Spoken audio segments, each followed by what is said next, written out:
Hello friends, welcome to Sangeeta's Food Gallery. നമുക്കിന്ന് തക്കാളി കുളമ്പ് എങ്ങനെയാണ് ചെയ്യുന്നതെന്ന് നോക്കാം.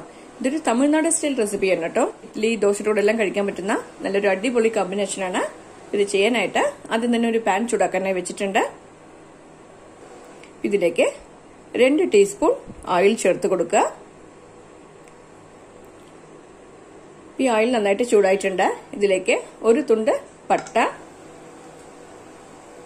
2 ഗ്രാമ്പു, 1/2 ടീസ്പൂൺ പെരിഞ്ചീരകം, 1 ടീസ്പൂൺ കസ്കസ് കൂടെ ചേർത്ത് കൊടുക്കണ്ട.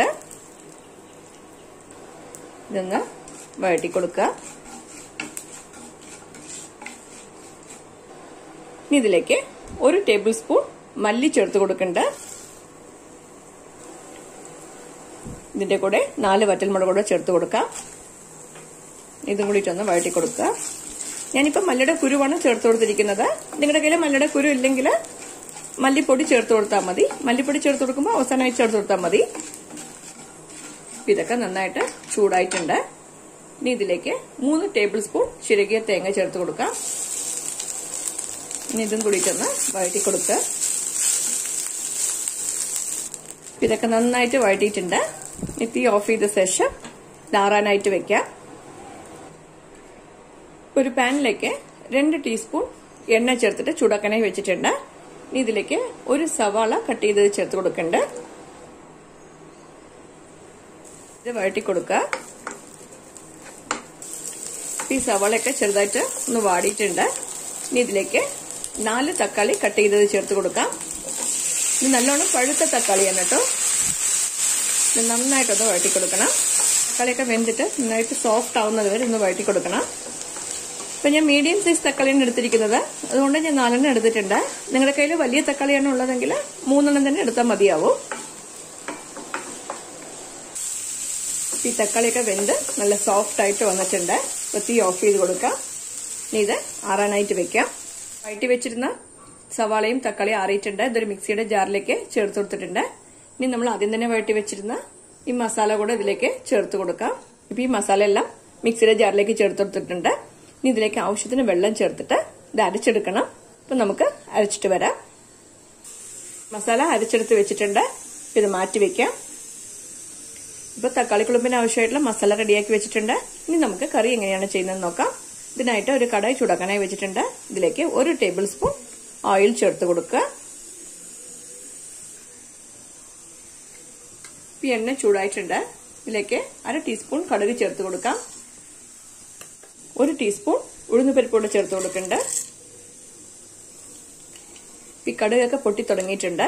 ഇതിലേക്ക് ഒരു വറ്റൽമുളക് പൊട്ടിച്ചത് ചേർത്ത് കൊടുക്കാം. കുറച്ച് കറിവേപ്പില ചേർത്ത് കൊടുക്കണ്ട. ഇനി ഇതിലേക്ക് 1/2 കപ്പ് ചെറിയുള്ളി ചേർത്ത് കൊടുക്കണ്ട. ഇതൊന്ന് വഴറ്റി കൊടുക്കുക. ഇനിയിപ്പോ വലുതായിട്ടുള്ള ചെറിയുള്ളിയൊക്കെ 2ആയിട്ട് കട്ട് ചെയ്തിട്ടാണ് ചേർത്തിരിക്കുന്നത്. ഇപ്പൊ ചെറിയ ടൈപ്പ് ഉള്ളിയാണെങ്കിൽ കട്ട് ചെയ്യാതെ മുഴുവനായിട്ട് തന്നെ ചേർക്കാം. നിങ്ങളുടെ കയ്യിൽ ചെറിയുള്ളി ഇല്ലെങ്കിൽ ഒരു സവാള കട്ട് ചെയ്തിട്ട് ചേർത്ത് കൊടുത്താലും മതി. പക്ഷെ ചെറിയുള്ളി ചേർക്കുമ്പോഴാണ് കൂടുതൽ ടേസ്റ്റ്. ഈ ചെറിയുള്ളിയൊക്കെ നന്നായിട്ടൊന്ന് വാടി വന്നിട്ടുണ്ട്. ഇപ്പൊ തീ കുറച്ച് വെക്കാം. ഇതിലേക്ക് നമ്മൾ അരച്ചു വെച്ചിരിക്കുന്ന ഈ മസാല പേസ്റ്റ് ചേർത്ത് കൊടുക്കാം. മിക്സിയുടെ ജാറിലേക്ക് കുറച്ച് വെള്ളം ചേർത്തിട്ട് ഇതും കൂടെ ഒന്ന് ചേർത്ത് കൊടുക്കണ്ട. ഇതൊന്ന് മിക്സ് ചെയ്ത് കൊടുക്കാം. ഇനി ഇതിലേക്ക് 2 കപ്പ് വെള്ളം ചേർത്ത് കൊടുക്കാം. ആവശ്യത്തിന് ഉപ്പ് കൂടെ ചേർത്ത് കൊടുക്കണ്ട. ഇനി ഇതൊന്ന് മിക്സ് ചെയ്ത് കൊടുക്കാം. ഇതൊക്കെ നന്നായിട്ട് മിക്സ് ചെയ്ത് കൊടുത്തിട്ടുണ്ട്. ഇനി തീ മീഡിയം ഫ്ലെയിമിലാക്കി വെച്ചിട്ട് ഇതൊന്ന് തിളപ്പിച്ചെടുക്കണം. ഇപ്പൊ കണ്ടി കറിയൊക്കെ നന്നായിട്ട് തിളച്ചിട്ട് കറക്റ്റ് ആയിട്ടുള്ള പാകത്തിന് വന്നിട്ടുണ്ട്. ഇതാണ് ഇതിന്റെ കൺസിസ്റ്റൻസി. നിങ്ങൾക്ക് എത്ര തിക്കായിട്ട് വേണോ അതിനനുസരിച്ച് നിങ്ങൾക്ക് നിർത്താവുന്നതാണ്. ഇപ്പൊ തീ ഓഫ് ചെയ്ത് കൊടുക്കാം. സൂപ്പർ ടേസ്റ്റ് നമ്മുടെ തക്കാളി കറി റെഡി ആയിട്ടുണ്ട്. ഇത് ഇഡ്ഡലി ദോശ ചോറിന്റെ കൂടെ എല്ലാം കഴിക്കാൻ വളരെ നല്ലൊരു കോമ്പിനേഷനാണ്. നിങ്ങളും ഈ റെസിപ്പി ട്രൈ ചെയ്ത് നോക്കണം. ഇഷ്ടമായെങ്കിൽ ലൈക്ക് ചെയ്യാനും ഷെയർ ചെയ്യാനും സബ്സ്ക്രൈബ് ചെയ്യാനും മറക്കരുത്. നിങ്ങളുടെ ഫീഡ്ബാക്ക് അറിയിക്കും വേണം. Thanks for watching.